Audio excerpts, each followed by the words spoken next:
আসসালামু আলাইকুম everyone, welcome back to my channel Arvi's Kitchen. আশা করি আপনারা সবাই ভালো আছেন। আমি আজকে আপনাদের সঙ্গে শেয়ার করছি ভাইরাল ডিম ভাজা। যেসব বাচ্চারা ডিম খেতে চায় না তাদেরকে এইভাবে ডিম ভাজা করে দিলে তারা খুব মজা করে খেয়ে নেবে। আশা করি এই রেসিপিটি আপনাদের অনেক ভালো লাগবে। চলুন চলে যাই মূল রেসিপিতে।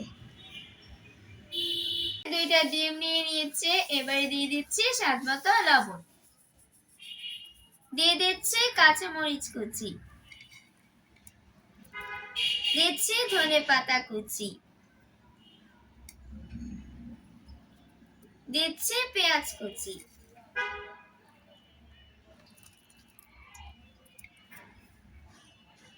ভালোভাবে ডিমটাকে ফেটিয়ে নিব।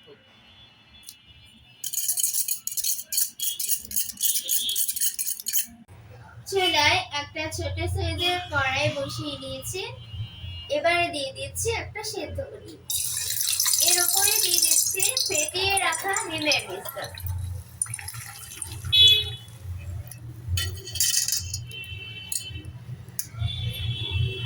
দিয়ে দিচ্ছি টমেটো কুচি,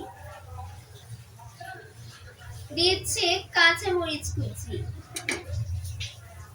দিচ্ছি ধনে পাতা কুচি,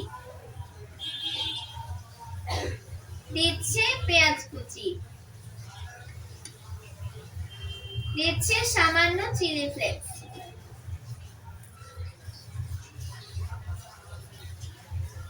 দিচ্ছি চাট মশলা,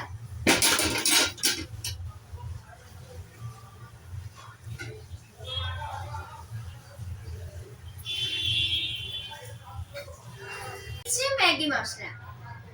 এখন চুলার আঁচ মিডিয়ামে রেখে এক পিঠ ভাজা হয়ে গেলে উল্টে দিব। হয়ে গিয়েছে, এটাকে খুব সাবধানে উল্টে দিচ্ছি। ভাজা হয়ে গিয়েছে, এখন এটাকে প্লেটে তুলে নিচ্ছি। প্লেটে নিয়ে নিয়েছি, এখন এর মাঝখান দিয়ে কেটে নিচ্ছি। তৈরি হয়ে গিয়েছে ভাইরাল ডিম ভাজা। আশা করি এই রেসিপিটি আপনাদের অনেক ভালো লেগেছে। যাদের ভালো লেগেছে তারা অবশ্যই লাইক, কমেন্টস ও শেয়ার করতে ভুলবেন না। সেই সাথে আমার চ্যানেলটি সাবস্ক্রাইব করার অনুরোধ জানিয়ে আজকে এখানে বিদায় নিচ্ছি। আল্লাহ হাফেজ।